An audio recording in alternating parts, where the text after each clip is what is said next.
Hey, it's me, Matt again. I'm here to make another video, this one about Scientology. So, it'll only be a few minutes long, so just stick around, be patient, bear through it, and you'll learn some good information about some stuff that you probably didn't know about. But on starters, I want to show you my P-51 Mustang. It's freaking awesome. So, I just wanted to show you my picture of my P-51. So anyway, let's get started. Scientology was founded by L. Ron Hubbard. He was a science fiction writer from the 1950s and 60s. He also wrote Dianetics, which is like one of, it did sell a lot of copies, and it was on the New York Times bestsellers list for like a few years. And by the way, L. Ron Hubbard owns the World Guinness Book of World Records for writing the most pieces of fiction of anybody, the most prolific writer in history. He's wrote about 235 pieces of science fiction books, basically. You know, they're not very good stories. Like, some of them are, like, really suck, but he did write a lot because he got paid a penny for a word. So the more words you cranked out, the more you got paid. So anyway, he was having financial difficulties and wanted to start something new to make revenue. So he started a religion. He started Scientology.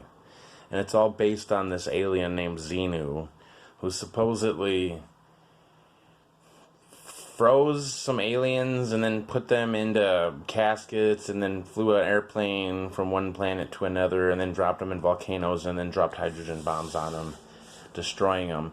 And then their spirits remain here, and they call those thetans, and they stick to us, and that's what auditing does, and e-metering and all that shit that gets rid of the thetans. I mean, that's what Leah Remini said. So he started Scientology, and they became powerful. In the 1970s, they became big time. They were putting people in various positions within the FBI and the Department of Justice. They were spying on the government. They basically declared war with the government. They constantly harassed the IRS to get tax exemption. That happened throughout the 80s. But in 1977, they were actually raided by the FBI, who found massive amounts of files. And a lot of their plans were exposed. And it did not show them doing good things. It showed them doing very, very, very bad things. And so, in 1986, L. Ron Hubbard died. David Miscavige took the reins of Scientology. Now, he got in through his father, Ron Miscavige. Ron Miscavige was doing a pyramid scheme in a hotel in the what did he say, like late 60s, early 70s. And then one of the guys he was pitching the scheme to brought up Scientology. And then Ron was so interested, so he asked the guy, teach me more about that. And he did. And he showed him a book called Dianetics. And it was over with from there, man. Ron changed history at that point, big time. So L. Ron Hubbard started Sea Org because he was sick of paying taxes, so he went out to a boat in the middle of the ocean and took a bunch of people with him and then brainwashed them. So Tony Ortega, who's a good journalist, has been following Scientology for many years. I highly recommend you guys check him out. He's on YouTube and stuff, makes videos, and he knows a lot. He's also on the hunt for Debbie Miscavige, David's missing wife, who's been missing since, 2007? It's like 14 years, dude, because it's 2021 now. It's March 1st, 2021, just to let you know what the date is. And yeah, Debbie's been missing 13 years. That's great, right? I mean, nobody asked any questions. Leah Remini filed the missing persons report, but the LAPD told her that she was fine without even getting 100% proof that they had made contact with her. I think someone, a third party, told them that Debbie was fine. And if you're a cop and you're called to do a well-being check on someone, you have to physically see that person. You have to physically make contact with that person. You can't just take someone else's word for it. It doesn't work like that.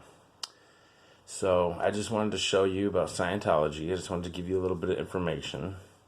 Tom Cruise, John Travolta, Giovanni Ribisi, all big members of Scientology. And they're strong today. They own a lot of buildings in Clearwater, Florida. They own a lot of buildings throughout California, where I'm shooting this video right now, Northern California. They own a lot of stuff all throughout the world, Europe too. And they have $1 billion. So, I mean, they pull some sway.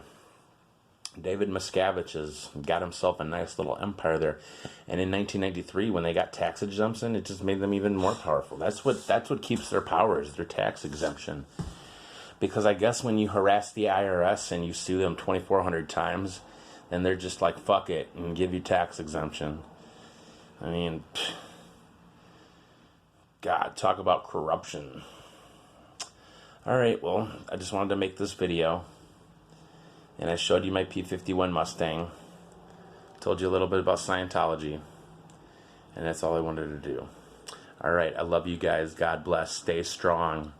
Do things that make you happy. Especially, I'm talking to you Americans. All right, peace out. Bye.